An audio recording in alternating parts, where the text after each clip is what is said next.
तहारत का ऐलान किया। ऐलान और होता है, ईजाद और होता है। एक शख्स ने आकर मेरे मासूम इमाम से कहा, मौला आयत तथहीर के नाजिल होने के बाद अहले बैत पाक हुए। ये 9 हिजरे की आयत है, सरकार 1 साल बाद रहलत फरमा जाएंगे। ये आयत 9 हिजरी की है, आय मुबाहिला और आयत तथहीर। आयत तथहीर के नाजिल होने के बाद अहले बैत पाक हुए। मेरे मासूम इमाम की पेशानी पर बल आ गया। हजरत ने फरमाया, ये सवाल तुमने कैसे कर दिया? अगर आयत तथहीर के नाजिल होने के बाद अहले बैत पाक हुए हैं तो सूरह तौहीद के नाजिल होने के बाद अल्लाह एक हुआ है। अल्लाह हमेशा से वहदहु ला शरीक, ऐसे ही अहले बैत हमेशा से ताहिर और मुताहर। ऐलान तहारत उस वक्त हो रहा है जब जरूरत पड़ी है। कुरान मजीद सूरह मुबारक नूर की आयत करीमा, बैत का घर बात की है मैंने, अहले बैत की बात की है, बैत की बात हो रही है। एक आयत बैत से मुताल्लिक सुन लीजिए। फी बुयूतिन अदनल्लाहु अन तुरफा व युज़करा फीहा इस्मो, उन घरों को तामीर करो। फी बुयूतिन अदनल्लाहु अन तुरफा, जिन घरों में अल्लाह का नाम लिया जाता है, अल्लाह का जिक्र किया जाता है, उन घरों को बुलंद करो, तामीर करो, सजाओ संवारो, गिराओ नहीं, मुनहदिम नहीं करो, उन घरों को मिटाओ नहीं। कुरान पुकार के कह रहा है जिन घरों में अल्लाह का नाम लिया जाता है उन घरों को तामीर करो, उन घरों को बनाओ, उन घरों को संवारो। अपने घर से ज्यादा उन घरों को अच्छा बनाओ जिसमें अल्लाह का नाम लिया जाता है। फी बुयूतिन अदनल्लाहु अन तुरफा व युज़करा फीहा इस्मो, जब ये सूरह नूर की आयत नाजिल हुई, सरकार ने असहाब को बताया कि अल्लाह ने यह पैगाम नाजिल किया है कि उन घरों को तामीर करना है जिन घरों में अल्लाह का नाम लिया जाता है। तो एक सहाबी मोहतरम खड़े हो गए रज़ी अल्लाह ताला अन्हो, कहा, या रसूल अल्लाह, वो कौन से घर हैं कि जिन्हें तामीर करना है? सरकार ने फरमाया, बुयूतुल अंबिया, अंबिया के घर। भाई मैं यहां ऐसे आगे नहीं बढ़ूंगा, हमारा अकीदा है और सीना ठोक कर अकीदा है कि हम मौला अली को अंबिया से अफजल मानते हैं।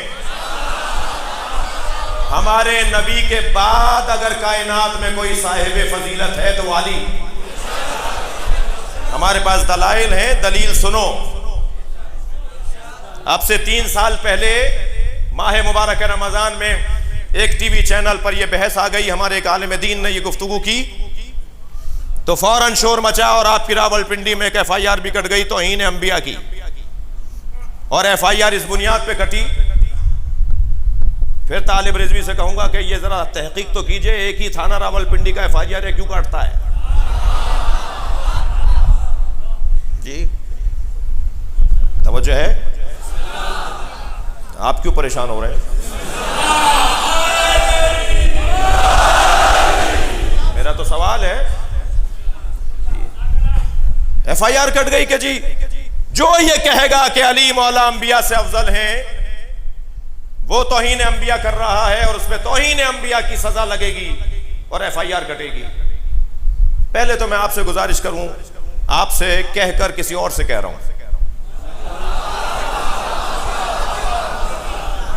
कि ये FIRों की बैलेंस पॉलिसी अच्छी नहीं है।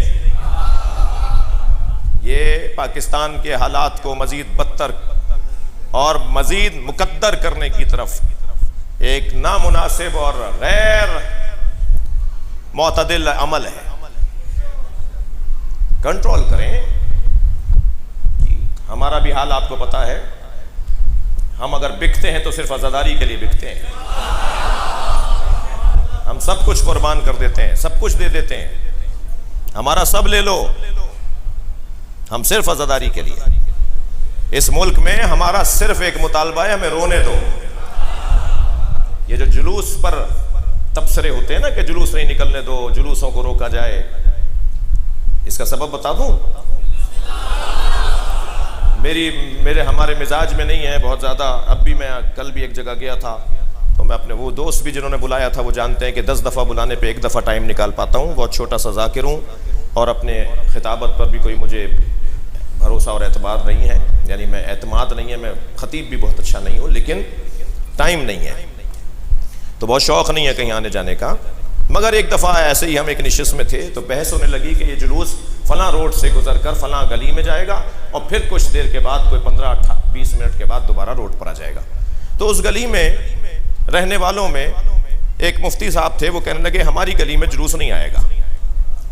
तो जो डिप्टी कमिश्नर साहब वहाँ बैठे थे उन्होंने कहा मौलाना 20 मिनट की बात है, जाएंगे और फिर दोबारा, वो पुराना रूट है जी, 70 साल से 80 साल से करते आ रहे हैं, पाकिस्तान बनने से पहले के जुलूस हैं इस मुल्क में।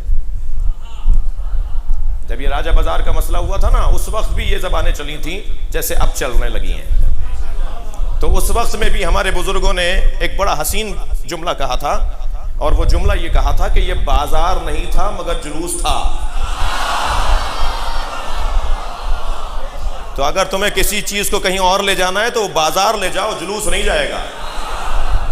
एक बात। दूसरी बात ये कि जब ये कहते हो ना कि जुलूसों को शहर से बाहर बयाबानों सहराओं में कोई जगह दे दो इन लोगों को मातम करने के लिए और जुलूस निकालने के लिए, तो मेरा तो मोटा सा सवाल है, मैंने उस वक्त भी एक रसाने पर कहा था, फिर तकरार कर रहा हूं क्योंकि वो बातें दोबारा दोहराई जा रही हैं। और ये भी मैं आपसे कह दूं कि कुछ ही मुद्दत के बाद पाक फौज के एक सरबराह ने आके बताया कि क्या हुआ था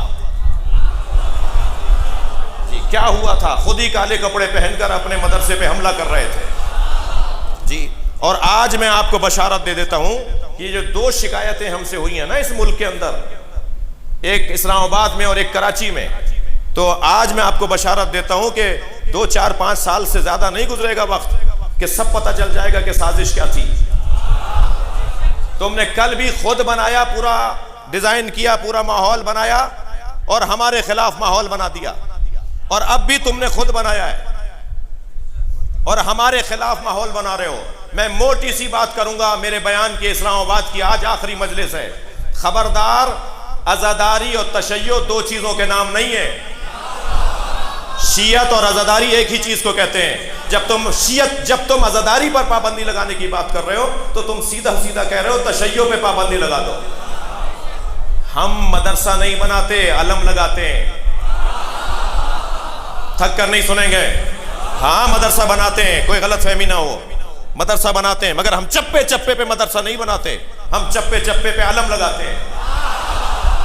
और चप्पे चप्पे पे अलम इसलिए लगाते हैं कि ये अलम नहीं है, हुसैन का मदरसा है। वो जो सारे दिन टिंडे और टमाटर और ककड़ी बेचता है, वो जो सारे दिन मेहनत करता है और ठेला लगाता है और सुबह से शाम मेहनत करने के बाद रात को थका मांदा घर पहुंचता है, वो कपड़े तब्दील करके मजलिस में जाता है, उसका दीन ही है, वो कुरान ही यहां के समझता है, वो दीन यहां के समझता है। हमने उस वक्त भी कहा था कि अगर तुमने सहराओं में और बयाबानों में जुलूसों को मुंतकिल कर दिया, ये कहकर के शहरों से बाहर ले जाओ, तो मेरा उनसे सवाल यह है कि ये कौन जमानत देगा कि फिर 10 साल बाद जिस रूट पर हम निकल रहे थे वहां शहर नहीं बसेगा।